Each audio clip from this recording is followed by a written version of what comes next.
आप लोग जानते हैं कि कक्षा 9, 6, 7, 8 और 11वीं का परीक्षा हो चुका है।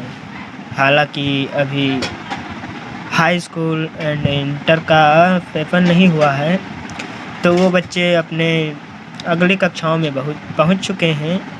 तो ये वीडियो उन्हीं के लिए है, कक्षा 10 के लिए, जो अब की बार 10 में गए हैं। ये पहले चैप्टर का एक प्रमेय है, जो हमें 1.1 में ही देखने को मिलता है, और उस प्रमेय का नाम है यूक्लिड विभाजन प्रमेय का।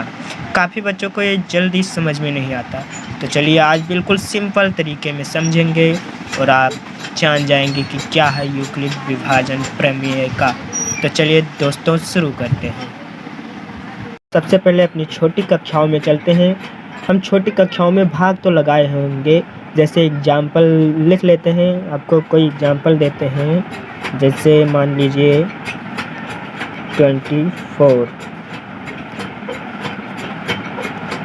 में भाग देना है हमें 2 से, तो कितना बार जाएगा? 2 का नम 2, 2 दूनी 4, मतलब 12 दूनी 24। ये पूरा 24 हो गया। ये कैंसिल हो गया, पूरा 0 बचा यहाँ पर। ऐसे ही और ले लेते हैं, 19 ले लेते हैं 3 से, 3 छक 18, कितना बचा? 1। तो हम अपनी पिछली कक्षाओं में एक चीज़ और पढ़े होंगे। पहले इसमें देखते हैं, इसमें 2 चीज़ें हमें दी होती हैं। जब भाग हम लगाते हैं, 2 धनात्मक पूर्णांक हमें दिए जाते हैं। एक होता है भाज्य और दूसरा होता है भाजक। एक क्या होता है? भाज्य, और दूसरा क्या होता है? भाजक।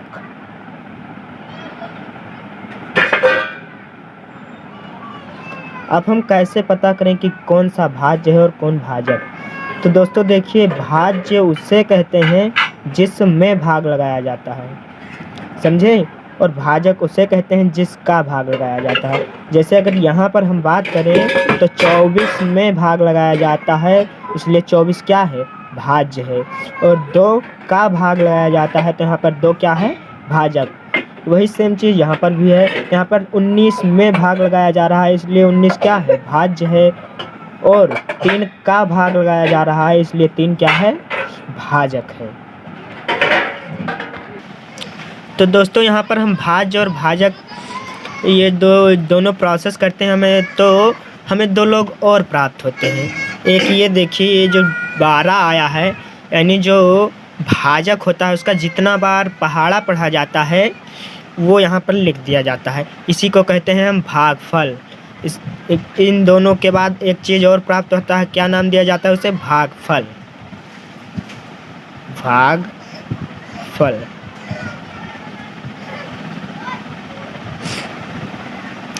और उसके बाद एक चीज़ और हमें प्राप्त होती है, जो नीचे प्राप्त होता है, शेष। उसे क्या कहते हैं? शेषफल। क्या? शेषफल। यानी हमें 2 चीज़ तो दिया ही दिया रहता है, और ये इन दोनों का भाग लगाने पर हमें 2 लोग और प्राप्त होते हैं, एक भागफल, दूसरा शेषफल। यदि हम इसी को, भाज्य को A, भाजक को V और भागफल को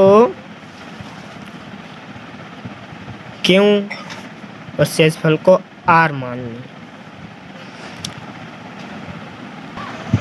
तो दोस्तों आपने पहले की कक्षाओं में एक चीज़ और पढ़ा होगा कि भाज्य बराबर भाजक गुणे भागफल प्लस शेषफल होता है। क्या?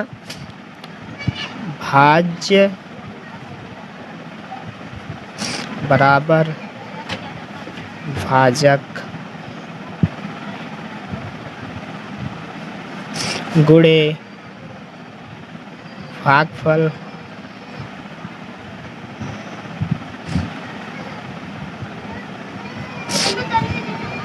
प्लस शेषफल।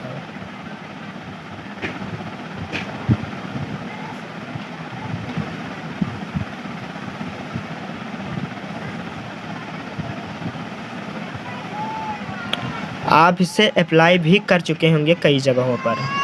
तो इसे हमने क्या माना है a, और भाजक को क्या माना है v, और भागफल को क्या माना है q, और शेषफल को क्या माना r।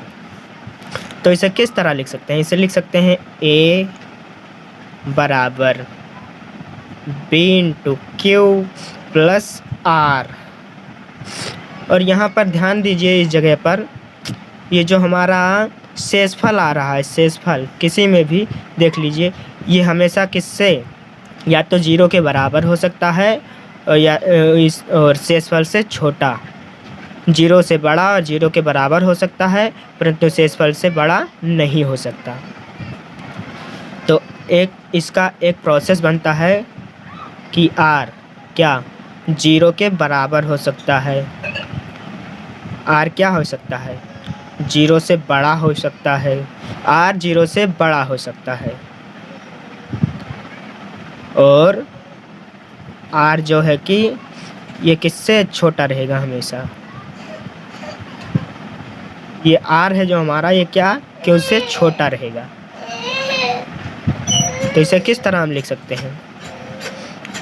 0 के बराबर या 0 से बड़ा क्या r, परंतु किससे छोटा q से। यही एक संबंध हमारा होता है। ये संबंध होता है कि ये जो r है ये 0 के बराबर 0 से बड़ा हो सकता है, क्यों, परंतु q से हमेशा छोटा रहेगा। और ये जो हमारा संबंध प्राप्त होता है, ये वाला a = v³ + r, यही हमारा है यूक्लिड विभाजन प्रमेय का। आप कक्षा 10 के NCERT की किताब में देख सकते हैं, यही संबंध है। आशा करता हूँ आपको समझ में आया होगा।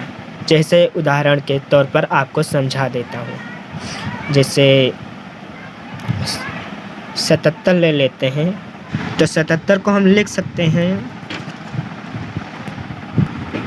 तो देखिए दोस्तों, इसे यूक्लिड विभाजन प्रमेय का द्वारा इस रूप में लिख सकते हैं। यही होती है हमारी यूक्लिड विभाजन प्रमेय का मेन हमारा है ये चीज़। ये जो आप यहाँ पर देख रहे हैं a बराबर b³ + r, और r जो होता है हमारा 0 के बराबर हो सकता है, 0 से बड़ा हो सकता है, और r q से हमेशा छोटा रहेगा। यही है हमारा यूक्लिड विभाजन प्रमेय का। धन्यवाद।